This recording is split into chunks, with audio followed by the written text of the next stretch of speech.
Currently, we're in our 25th cycle of sunspots since we began tracking the sun in 1755, and unfortunately for us, scientists predict that the sunspots will peak in 2024. This means there's a higher chance that a solar storm will occur. The sun is releasing massive spurts of energy that are headed directly toward Earth, and if they hit us, it could change everything. Power grids could be wiped out, our communications could cease to exist, humanity might be put back into the Stone Age, all because of a solar storm.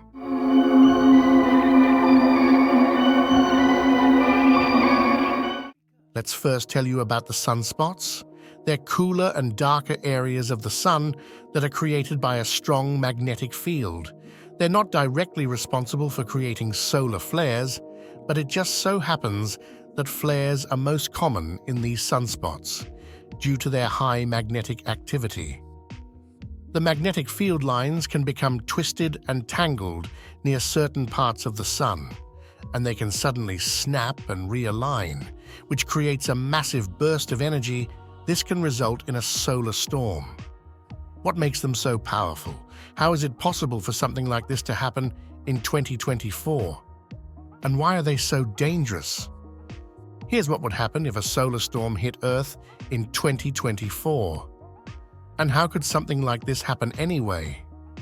Well, it all starts with the cycle of our sun. Known as the solar cycle, this is an 11-year stretch in which the sun's solar activity increases and decreases. The cycle starts with just a few sunspots raging about and creating mass amounts of energy, and then, 5 or 6 years later, it reaches its peak with anywhere from 100 to 200 sunspots. Then it ramps back down for the last 5 years, and we start another solar cycle. So now that the sun has released this massive amount of energy, what will happen to you on Earth?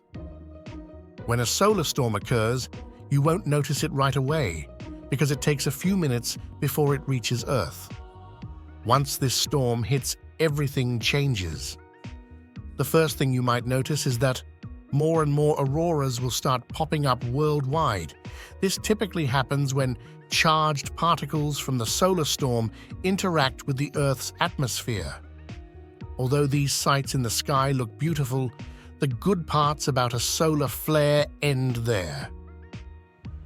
Due to the effect on our geomagnetic field, most of our technology would stop working. Things like satellites, GPS, and radio transmissions would become incredibly spotty. Your cell phone likely wouldn't be able to pick up any signal, and communications worldwide would start to fade out or become less reliable.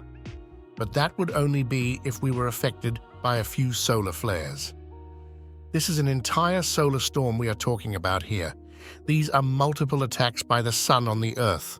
But before we get to that, people on Earth, we aren't the only ones affected by this. Astronauts up in space would also suffer the consequences. Their situation could be a lot worse. The sun would be blasting them with intense solar radiation, and if they're not in a specially shielded area on the spaceship, a solar storm could prove deadly. They could get radiation sickness as well as develop cancer later on. The solar storm could also destroy their ability to communicate with their mission control and vice versa. This is just what would happen on the first day of the solar storm, but several days later, as you're still having trouble getting cell reception, another massive attack would come from the sun, a phenomenon known as a coronal mass ejection, or CME for short, would be coming right for Earth. A CME is a massive explosion of plasma and electromagnetic radiation from the sun. This mass ejection can cause violent geomagnetic storms that interfere with Earth's magnetic field. If this were to happen, Earth as we know it could change for good. Just look at what happened in 1859. A solar storm known as the Carrington event occurred. It disrupted and flat-out destroyed telegraph communications. Luckily, in this case, Earth was able to recover relatively quickly from what today would be a cataclysmic event. Telegraph communications were a simple technology. Telegraph lines could be repaired quickly and things went back to normal, but what would happen today? Our lives are so much more reliant on technology, and we have so much more of it. This time, the tech interruptions wouldn't just stop with the odd glitch or spotty signal. Instead, a solar storm could be so bad that it would make all technology stop working.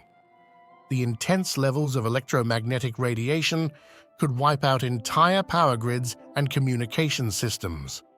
Even something as simple as buying groceries with your credit card would be impossible. We're talking about a full-on global blackout. If you were in an aeroplane, the cockpit could lose communication with air traffic control and not know where to go. Or with the intense radiation levels hitting Earth, the plane could fall entirely. The same goes for subways and trains. They could come to a complete stop in their tracks. This would cause catastrophes all around the world. Planes falling from the sky, trains crashing. Now, not having power at your house would be the least of the world's worries, because entire cities, including all hospitals, would be without power. No power means it's harder or impossible to treat certain patients. The lack of power and technology malfunctions could cause millions of people to die. The solar flares and CME might last anywhere from a couple of hours to a few days, but that doesn't mean this event would be over just yet. Because of all the damage to our power grids, communications and technology, Earth would take some time to recover. It might be weeks or months before we get back to normal. We'd have to rebuild parts of our power grids and communication systems, and depending on the parts needed, well, this might take another several weeks, and take into account the lack of communication that the world would suffer. Talking to your neighbors is one thing, but how would you communicate with another city or country? Global supply chains would collapse. So how likely is something like this? Well, it's tough to predict. We can look at the solar cycles and see how many solar flares occur, but there's no telling if they'll hit Earth or not. Although a solar storm could happen, keep in mind that even though we're more reliant on technology than ever before, our technology is also more resistant. Communication technology and power grids are built to withstand various types of interference. NASA is also working on technology to help predict and warn us about solar flares. If one is headed our way, here's what you can do to prepare. You might want to invest in surge protectors and remember to unplug any electronics if a solar storm occurs. Lastly, look into off-grid power supplies, backup energy sources like generators or solar panels, then just wait it out. The world should return to normal. But what if it never did? What if Earth experienced some of the craziest world-ending scenarios ever? Well, that sounds like a story for another time. But what are your thoughts about this? Comment down below. Like and share this video with your friends and family to educate them about these details. And subscribe to our channel for more similar educational content.